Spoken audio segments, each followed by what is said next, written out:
Let it go! In this video, I take you 40 miles north of Key West in the Gulf of Mexico to share with you a world of commercial fishing that very few people even know exists. It takes a crazy amount of skill and dedication to pull this off, and the fish we're after, well, happens to be one of the main ingredients in your fish dip. That is the perfect time to strike. Now, I didn't get to check the fish, so I'm not sure it's kingfish, but this is a Hail Mary. I mean, it's either this or go in, or, you know. Wow! Look at it, get it on top right there. Look at it bleaching. Look at it bleaching. Look at it. Look at it bleaching. Hello everyone, and welcome back to Once a Stranger. My name is Scott Gerke, and this is a commercial fishing edition of the series. Second one. And I just got off one of the most incredible experiences I've ever had in my life. It is kingfish gill netting. It is absolutely a world we never see. I couldn't find hardly anything on the internet showing me what it really looks like. And today I'm explaining to you the reality of what it's like catching tens of thousands of pounds of kingfish on a boat such as this one. Can you explain to me what you're doing? We are pulling the net off the trailer into the middle of the boat to make sure our roller and everything works good. And we'll go back over it and put it in the stern correctly, ready to strike. And how many? Meet Captain George. He's the owner of this boat and has 51 years of experience as a commercial gill netter. As he's operating the roller, the rest of the crew is neatly organizing 1,800 feet worth of netting, which took them a little over an hour to do. All right, so that is it for bringing the line or the net back to the stern of the boat. And now we move on to the next portion of the trip.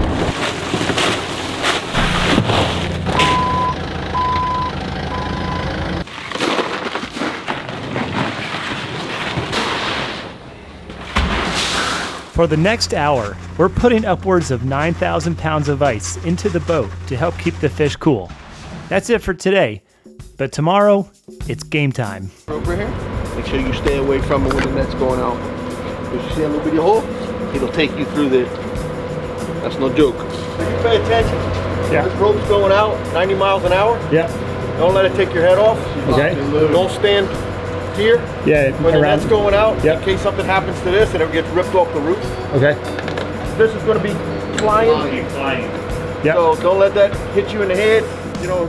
I gotta be honest with you, with not much stuff online to watch help me prepare for this trip, hearing this speech got me pretty nervous. Who you see here is an observer contracted out by NOAA, which I'll explain later, but it's nice to see that safety here was taken very seriously. But it is about 2 a.m. in the morning right now, and it's about a 6-hour ride out to where we're trying to land, which is somewhere in the Gulf of Mexico.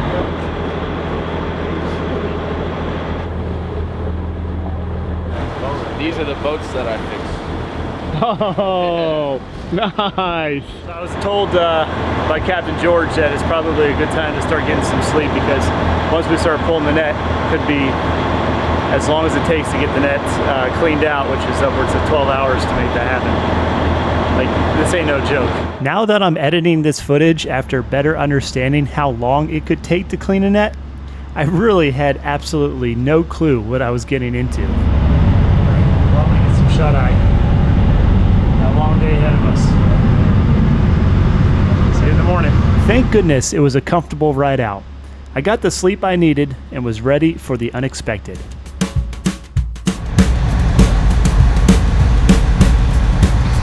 So what happens while we're waiting for an indefinite amount of time, we actually really have no idea when we're gonna find these kingfish. It's just a waiting game. So while we wait, Captain George idles around looking for a school of kings. Sammy and Billy drop some lures in the water every once in a while. Alex and Hunter cook up some breakfast, and I get all of my camera gear ready for the day. As for Aaron and Steve, they continue to sleep. While we wait, I took this time to head up to the wheelhouse and chat with George about this type of fishery. The federal government gives us a set amount of fish determined by their scientists every year when the stock assessment is done. We catch, as net fishermen, they're allowed 7.5% of the total overall quota for king mackerel in the Gulf of Mexico. Let's talk about the observer I mentioned earlier. Working for a private company that is contracted out by NOAA, Sam will be with us for the entire trip, collecting all sorts of environmental and fishery regulation data. Between her and the rest of the observers on other boats, NOAA is able to state on their website that wild-caught mackerel is a smart seafood choice because it is sustainably managed and responsibly harvested under U.S. regulations. Oh, there he is. Yep, that's him. What's really interesting about this whole process is that there is a plane that is in communication with the boat that is looking for the school of kingfish. I mean, there's very little information on the internet about, like, our videos on really what happens here, and it's an incredible amount of work. And the fact that they have a plane above that is helping them spot the fish, I mean, it's just absolutely wild. You'd think that between a plane and all of the fancy electronics, it would be easy to go out there and fill up the net. But it really doesn't work that way. All right, so it's another waiting game. I think the time is, let's check the time real quick. 1:23. We left at 2 in the morning. Got a couple mackerel on the boat, but haven't been able to strike the net just yet. And looks like you guys are making some food. What you guys making? Making some shrimp. Peeling shrimp. Peeling Shrimp on the boat, but it ain't a shrimp boat. We're 6 hours into idling around without any luck, staying busy doing a whole bunch of nothing, when we spot another boat doing exactly what we're out here to do: strike on a school of king mackerel. He's striking right there. What? He's striking. He turned it loose. Since I want you to understand everything that's going on, a strike is when you drop your net around a school of king mackerel. They're gonna pick his Lego end up and pull it out, and he's tying the two together so it won't open up. You tie the two float lines together, so it can't open up. It's just easier when you got one boat dragging it out straight, so that boat can work and get in there to get it. Soon after, I thought we were gonna strike, so I rushed to turn my cameras on for that $1 million shot, only to come up short and watch another boat get the glory. From what it's starting to look like, there's a good deal of luck mixed in, hoping that the school decides to pop up next to your boat before the other guy gets to them first. It's why it's called fishing and not catching. Right? I really thought that every boat out here would catch fish today, the way the weather is. Yeah. You've heard the stories. Them net boats are going to go out there and kill them. You know, just because you got a big net and a big boat doesn't mean you catch a load every day. That's not the way it works. All right, so George is going to finish up cleaning or cooking. Whoever else is going to pop in and help make that happen. We're going to eat a little bit, and from what I understand, we're going to help another friend out who was able to catch some kingfish today. There's no man left behind if somebody needs help bringing fish in. George and the rest of the crew, and possibly myself, will be there to help them out. You gotta do a food review. Food review, what is it? Pretty damn good. We got some shrimp with some rice and some other stuff. And it came out pretty good. Rice and some other stuff? Oh, Sound like jambalaya a little bit. This is fantastic. After passing a boat that was bringing up their net and organizing their catch, I was able to get a better understanding of what my future is going to look like. But for now, we're going to head over to some friends who need help managing their net. What you're about to watch is something I found really impressive. We came over to help a friend untangle his net and straighten it out, which seems to be a common thing out here, as it fits the theme of no man left behind. What you'll also notice is that there is another boat pulling it from the front. The goal is to lay out the 1,800 feet worth of netting as best as possible. Hey, the cork, Michael! That cork is through a hole in the net right there. It's still pinned together. On this side over here. If all goes well, the operation ends up looking like this. A lot of pulling by hand with the help of a hydraulic roller you see up top. It's popping out. Keep pulling! Hey, I got all the first one now. You're good. Yahoo! After that was all finished, we went over to another friend's boat who was in a serious pickle. Can you explain to me what's going on? Huh? What's going on here? They're trying to get the end. Trying to get the what? Hold on. Okay. See all of those floats around his boat? Well, the netting was being weighed down because of the amount of fish he had caught. These nets are 100 feet deep and cover a lot of surface area. I let go down with the red one right there. The other one I got tied is the one I got to tie to and go that way. So a situation like this one, well, it's not a bad problem to have, I'd say. Let the first line loose. You got to take this. Maybe I'll pull you out a little bit. Take this loose and bring it to the back, or let this go to the back, and then you should be able to get to your let go buoy after that. Holy cow, this is getting intense.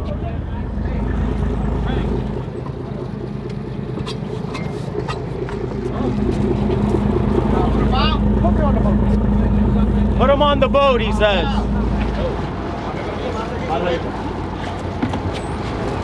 To many of you, I know that what you heard sounded like a bunch of gibberish, just as much as it did to me.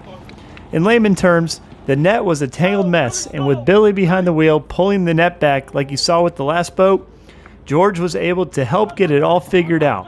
There you go, the simplified version. And to those of you who are seasoned professionals watching, I'm sure you're laughing at this very relatable situation.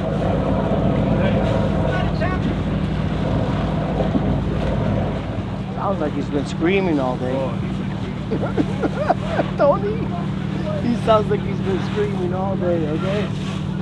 That's what it sounds like to me.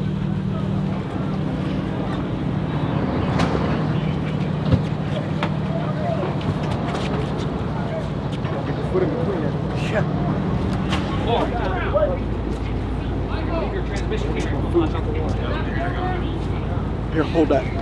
Why everybody get along, gal? Everybody, go ask George what to do. Have you noticed that? With the boats in good shape and capable of pulling the nets in on their own, it's time we anchor up for the night. I decided to capitalize on the first-class service we have on the boat and take a hot shower, change into my PJs, and because there's no room for me inside the cabin, I get to sleep under the stars. Tomorrow we strike. Good night.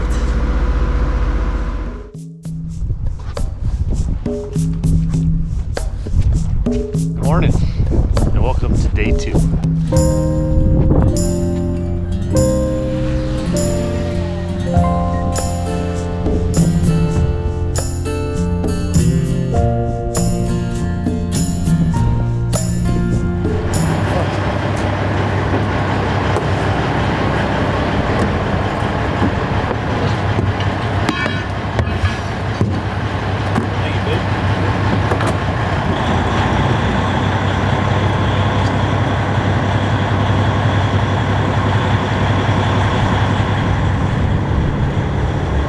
Now we're off. Ready to strike. Good morning there. Nicholas and Jonah. You guys want to be a commercial fisherman? Here you go. It ain't all peaches and cream. Is that what they call it? Peaches and cream? You said you'd make it the good way this morning. Yeah, I remember. Good morning, Hunter. Good morning. Our day started around 7:30 a.m. with some super strong Cuban espresso, bucci they call it, which was packed with more sugar than a deep-fried Oreo sandwiched between 2 Twinkies. To me, looked more like a slurry of motor oil, but it got us perked up real fast for a school of kingfish we were ready to strike on. Really, I was just over that spot you sent me, but I can't see anything there. There's a bunch of bait on the surface flipping like crazy, but I can't see anything up underneath it or around it. Well, that was a short-lived bit of adrenaline. I'm pretty much becoming a little desensitized at this point, but that doesn't stop me from setting up my cameras ready every morning for that $1 million shot. Don't look good. We've had one boat put the net in the water around a school of fish, and all of these boats out here, it don't look good. The weather's perfect. We should be rolling them over, just like there's not much fish around right now. You never drop the net and take home every fish. The little ones go through the holes. That's why we have a size limit. You know, on our mesh size, the holes in the net have to be 4 3/4 inches to to let all of the smaller ones go. And you can never close up the net completely to where you kill them all. I mean, as you saw last night, when that boy cut his purse line, those fish rose up in there. He probably turned loose 15 or 20,000, 30,000 pounds. Wow. And he caught that much, but he turned that much loose too. Very little bycatch. I mean, you saw last night, they had a few sharks mixed in and that's it. The sharks were still alive. Yeah. They just tossed them back. 2 barracudas. And that's the only other fish I've seen that he caught, which is very unusual for fisheries. Most fisheries have bycatch. I would say this is probably the least bycatch out of any fishery in the Gulf of Mexico, I would say. Probably maybe any fishery anywhere. It's the way it always happens. Did I tell you what John Reed told me about out here? And we wait, and we wait, and we wait some more, and wait some more, and more. That's what me and Billy Jack were talking about this morning. We ended up waiting the entire day without any luck. Not even Hunter's fish dance worked. I even tried one out for myself, but we just kept coming up short. So if anything, I want to give home at a decent enough. If we ain't gonna do nothing here, I want to give home at a decent enough hour to be able to go crabbing tomorrow. Cause I ain't wasting another day. It sucks. And I got 1,000 traps on the reef that need to be pulled. So yeah, I got 720 down to the west that need to be pulled. The day quickly turned into night, and the boat, including ourselves, has yet to smell like success. Anyway, alright. We're going to start heading 150. Well, fellas, day 2. How we feeling? You feel clean. You look very clean. Jonah, you want to be a commercial fisherman? 2 days at sea doing nothing. Literally doing nothing. But come the time we're ready to do something, Honestly, it'll be 30 hours. I've been sleeping like 18 hours a day for the last 2 days. It's like feeling really good, you know? My body is happy. No internet, no tablet, no Just good conversations with good people. social media. It's nice none to of it. disconnect from the world for a while, you know? Right? Like, you don't have to worry about anything in the real world out here. You have no control over that. You're just disconnected. All right, so what you cooking up, Almost Hunter? just like being locked up. Spaghetti. What is it, Steve? Absolutely delicious. And I'm not really a fan of spaghetti. It tastes that much better on the water, though. That's right. Good. Yeah. Can't see anything. Woo-wee. It is dark out there. I think we're like 35 miles north of Key West. 35 miles north of Key West. Yes, you're a long ways from home there, buddy. I take this time to unload today's footage onto my computer and charge up some batteries. Meanwhile, Billy spots a net to stay clear of, while we meet up with another net boat to hand off a piece of gear they needed to continue fishing. Sammy's got it right there outside your window, right here. Drop Peter. What's going on? Forward. There you go. Thank you. Thank you guys so much. No problem, brother. I don't think we're. Yeah. I'm starting to feel a sense of camaraderie out here, which has been really cool to witness. With only 14 federal licenses available to participate in this fishery, there is no doubt that the battle is real during the day when a school of fish have been spotted. But it really takes a community to make this happen, and the respect for one another is pretty noticeable. Peter's got. They phoned. Hey, they worked on both of them nets pretty good. I heard them. I was on the west side of them. They're going. My net's over there going. My net didn't do. Then I came over there to help him, and he just changed his pop. Hope you enjoy the video so far and learning a lot. Yeah, it's quite an educational experience as I expected it to be, and I hope you're learning something new about this type of commercial fishing as well. Thanks for watching so far. Wish us luck. The sunrises out here have been beautiful, and coupled with the calmness of the water, I wanted to stay out here all morning to film some drone shots. But this was the last day out for the time being, and it was imperative that we find some fish. I mean, I can't have you all getting this far into a video without seeing what it's like on the deck bringing home thousands of pounds of fish, right? Well, just hang tight, because I think today just might be the day. Similar to yesterday, there was a lot of idling around. Scrapping, they call it. One boat we came across was in need of a part for their power steering, which we didn't have. Another boat came by asking for water, which we did have. And maybe the highlight of our afternoon was the killer peanut butter and jelly sandwiches that Sammy put together. Don't stop dancing. We like it. Keep going, Hunter. 10 hours into idling around, Aaron, Steve, and Hunter all got in on the fish dance. And you know what? It ended up working. Let it go! It was finally our time to strike on a school of mackerel. And with all of the chaos going on, I did a great job of getting in the way and forgetting all of the rules I heard at the beginning of this trip. Watch that rope!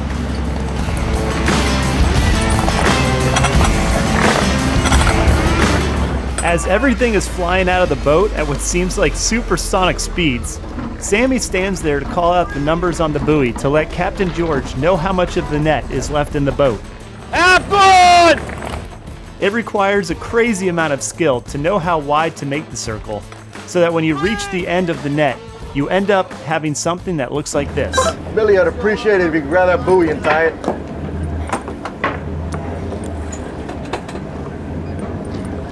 Bring me that side of that net.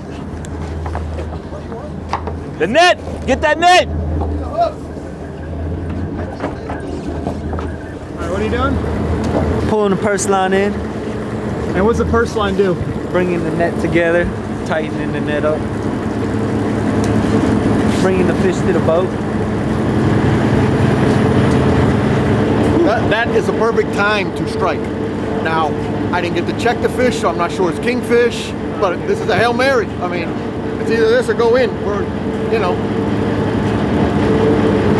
It's the best thing that I've marked in 2 days. It's your job.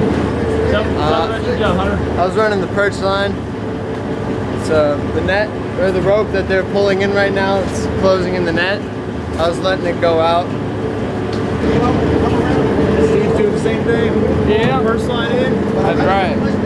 I wish I was doing a better job. You got a pretty little loop-de-loop situation over there. Oh, how pretty that is. I tell you what, I had my whole That was so plan. cool. I had my whole plan of attack ready to go, so that when we striked, I was gonna go one camera, one boom, boom, boom, and then toss my drone up and have it all, the drone covering the entire strike. But man, as soon as I heard people yelling at each other, I was like, ah! I had no idea what to do. But hey, I got the drone up. Got to see Richie's net go out, and you got to see a bunch of other really cool things in different angles. Like, this is intense. And so now what's happening back there is Aaron and Steve is they're pulling in the purse line like they were saying earlier, and what that's going to do is bring the circumference of the net in to gill the fish. And then Sam, tell me about your position in the whole I fiasco. threw the buoy. I let the buoy, I throw the end of the net out. And then when we get to the rings, purse rings are going out one by one by one. When we get to the halfway mark, then I start counting backwards. 8, 7, 6. That lets you know how many rings, how much net's left in the boat. So you can get back to the other end so we can lap it together so we don't run out of net. It gets real quick, like that. Holy smokes, dude, it was crazy. All right, so I'm gonna let them do their thing for a little bit. We're gonna get everything situated, get some food ready, and I'll come back to you here in just a little bit. Once we start bringing in the kings or fish or whatever the case may be, we don't know, but we had to strike. As we prepare ourselves for the night, there's a trick to getting the fish to spook into the net, which helps you better understand what's in there. You turn off all of the lights and listen for them. Fish bust on the net. They'll think that the net's not there. They'll take off. Hey, listen, you hear him? You hear him hitting it? Yeah. That's him hitting it. That's the They're going at it. they're going at it hard. Oh, because they can't see the net. They can't see the net. You see it? You see the look at this. You see the glow over there? Foam in the cork line? Yeah. Foaming. Look over this one now. Look, they're hitting it. Whoa! Yeah! There they go. They're hitting the shit out of over there! Yeah! There you go. Yeah! Whoa! Look at it on top of it. Look at it bleaching. Look at it. I ain't seen Look that at in a long it bleaching. time. Look at that! Oh my God! Oh, look at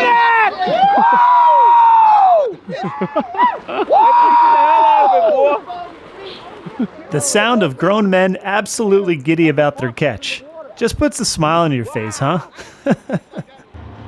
And now it's time for us to do what we've seen everyone else do for the past 3 days. Stay on top of the fish, stay on top of the net. Stay on, what does that mean? It means Like don't let the keep fish on? bury you. Keep stepping up. Okay. So we're gonna try and cover this box. Cover the box, okay? As we're pulling in the fish, the observer I mentioned earlier, Sam, keeps track of every fish we pull in, including bycatch, in order to help keep track of the fishery. What is it? Bonnethead?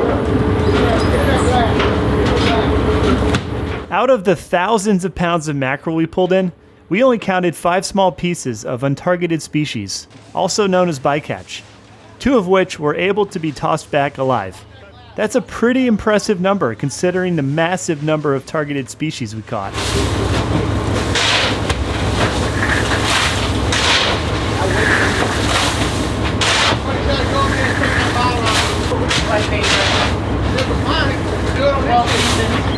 Holy smokes, this is... Is it still blinking white? Is it still blinking white? Whew. All right. Well. All right, Scott, it's your turn to pick all the fish out. Listen, we're gonna load this to strike. That way, if we bump into anything on the way home, So what was it? Oh, sorry. go ahead and catch boom. So how long did this part take? Holy moly. Guacamole. An hour and 20 Pass minutes. that spotlight up there on the dash. And this is now what the boat looks like. So what's next is we're gonna eat. We're gonna put our bibs back on. We're gonna start making our way back to shore. And while we are driving, we are going to start picking the mackerel out of the net. And when we get back, we'll weigh our catch and see how we did.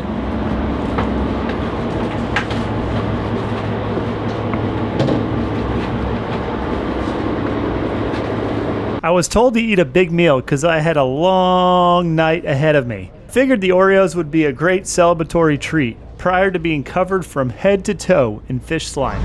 This is so freaking wild. Oh my gosh. For the next 6 hours, as we're making our way 40 miles south back to the fish house in Key West, our job is to pick these 10, 20, even 30-pound fish out of the net and toss them 25 feet forward into what's going to end up being one big open ice chest.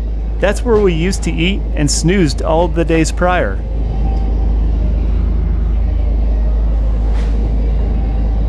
Alright, so now that that is over, it is time that we head over to the weigh station.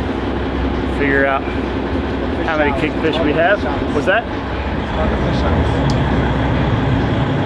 It's called the fish house. Weigh stations for trucks. All right, so now that we're done getting the net all organized, getting the fish iced, we're going over to the fish house, tallying the quota, see where the quotas is, see if the captain and the crew's even allowed to go back out. Because remember, the quota is around 650,000 pounds.